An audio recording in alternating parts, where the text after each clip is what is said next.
महिलांच्यासाठी विशेष बस, घर खरेदीसाठी मुद्रांक शुल्कात सवलत, कौटुंबिक समस्याग्रस्त महिलांच्यासाठी शक्ती सदन योजना, नोकरी करणाऱ्या महिलांच्यासाठी व्यवसाय करातून सूट, महिला वसतिगृहे, महिला केंद्रित पर्यटन धोरण अशा विविध योजनांची प्रभावी अंमलबजावणी करण्यात येत आहे।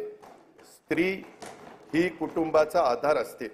आता ती एकूणच समाजाचाच केंद्रबिंदू होते आहे।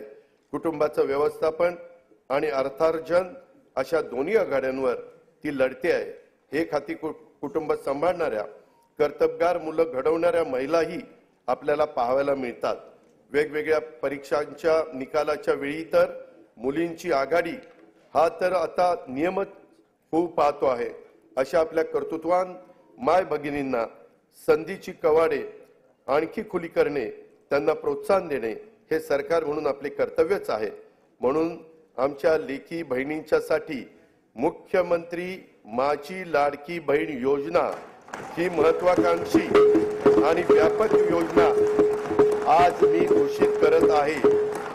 महिलांचे आर्थिक स्वातंत्र्य व स्वावलंबन, आरोग्य व पोषणासहित सर्वांगीण विकासासाठी या योजनेअंतर्गत वय 21 ते 60 वर्ष वयोगटातील पात्र महिलांना शासनातर्फे दरमहा 1,500 रुपये प्रदान करण्यात येतील।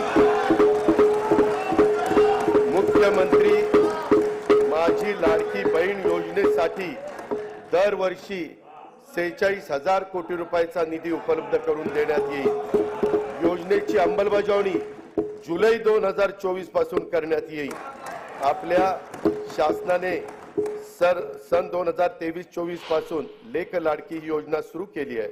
मुलींच्या जन्मापासून ती 18 वर्षाची होईपर्यंत तिला टप्प्याटप्प्याने एकूण 1,01,000 रुपये प्रदान करण्यात येतात। पिवळ्या आणि केशरी शिधापत्रिका धारक कुटुंबात दिनांक 1 एप्रिल 2023 रोजी किंवा त्यानंतर जन्म झालेल्या कन्येला हे अर्थसहाय्य करण्यात येतं।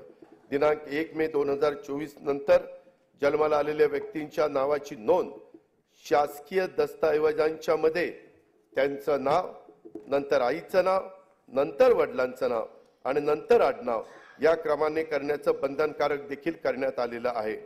या वर्षीच्या अंतरिम अर्थसंकल्पात मी महिलांच्यासाठी स्वयंरोजगार निर्मिती तसेच सुरक्षित प्रवासासाठी पिंक ई रिक्षा योजनेची घोषणा केली होती।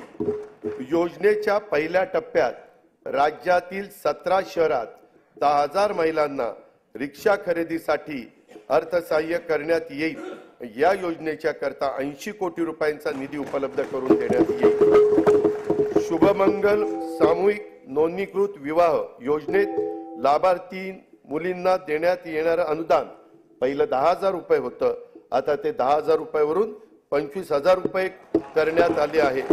राज्यातील सर्व आरोग्य उपकेंद्रात स्तन, गर्भाशय, मुखाच्या कर्करोग तपासणीसाठी उपकरणे व साहित्य उपलब्ध करून देण्यात येईल।